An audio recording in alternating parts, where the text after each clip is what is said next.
Hey, what's up everybody? My name is Dr. Devin Shea, and today I'm going to show you 3 really effective ways at getting rid of pain in the lower back, hip, and coming down the upper leg to get rid of a condition called Piriformis Syndrome.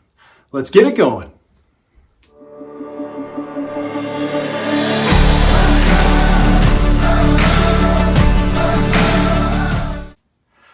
All right, so before we jump in and show you those movements, what I want to cover is really quickly where the piriformis muscle lives and what it does in the body and some of the typical presentations that we see. So the first things first is the piriformis muscle actually starts at your tailbone and winds out around connecting at the bone in your leg.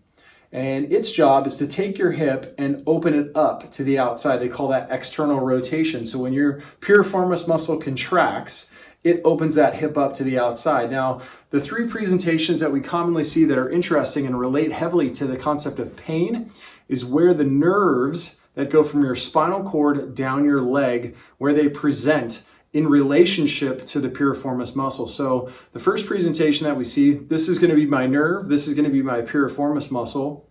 Sometimes we'll see the nerve travel across the top of the piriformis. The second presentation we see is the nerve travels underneath the piriformis muscle. And the third, which is very uncommon, is the piriformis muscle will actually be pierced by the nerve running down the leg. Now, the 2 challenging ones that we see are obviously when the nerve is piercing the muscle and when the nerve is behind the muscle, because if the piriformis gets tight, it will have a very easy time at causing compression on that nerve root and will lead to symptoms coming from the lower back into the hip and potentially even down the leg, typically not extending below the level of the knee. So if you're experiencing symptoms like this, you may have a condition called Piriformis Syndrome. So to counteract that, what we're going to do is we're going to again show you a few quick movements that you can do that will help to eliminate this condition. All right, guys, so the first thing that we're going to do is we're going to stretch out this piriformis. This is a movement that's taken directly from yoga. A lot of times people will call this a pigeon pose. And really, we're just going to put a stretch through the tissue. So if I'm having pain on, let's say, my right side, what I'm going to do is I'm going to go ahead and I'm going to turn onto my stomach. I'm going to take my right leg and cross it in front of my left. So again, just to be reminding, this is my symptomatic side away from the camera.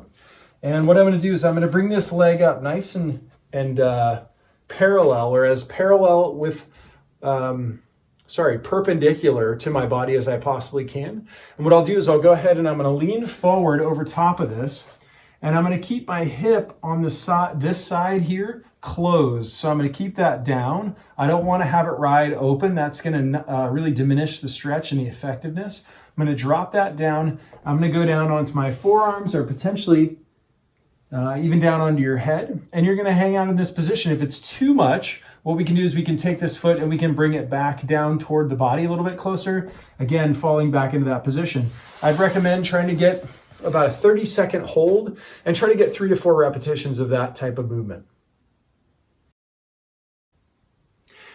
As a side note, if you're having Piriformis Syndrome pain, and let's say you're at the office in a seated position and you're looking to try to get some relief, what I'd recommend is go ahead, take your leg, cross it over the other leg, apply slight pressure downward into that hip that you're having the discomfort on. You're going to take your whole torso, you're going to lean forward in a very upright posture. We're not going to slouch forward. We're going to stay very upright. And what this will do is it'll put a nice stretch through that piriformis muscle and glute on the side of the symptoms. And it'll help you to get a little bit of relief, even if you're at the desk and you need to be a little bit incognito while you're working on this.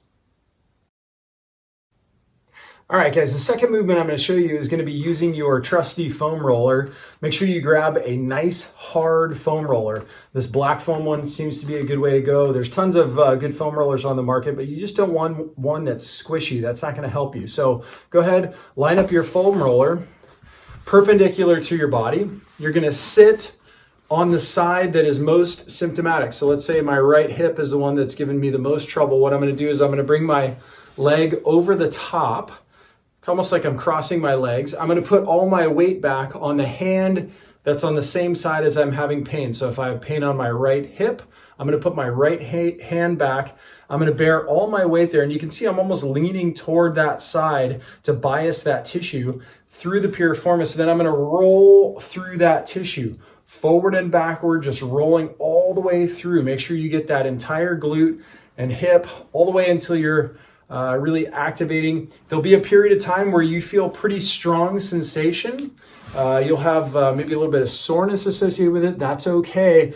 We need the foam roller to roll through that area, break up any scar tissue or adhesion, help us with restoring the movement that's healthy for that tissue, and it'll help to eliminate that pain. So that's movement number 2. All right, guys, third and final movement today is going to be what's called a figure 4 movement. This is something I think I learned back when I was in high school sports. So what we're gonna do is we're gonna lay on our backs. We're gonna go ahead and let's say this is my symptomatic side.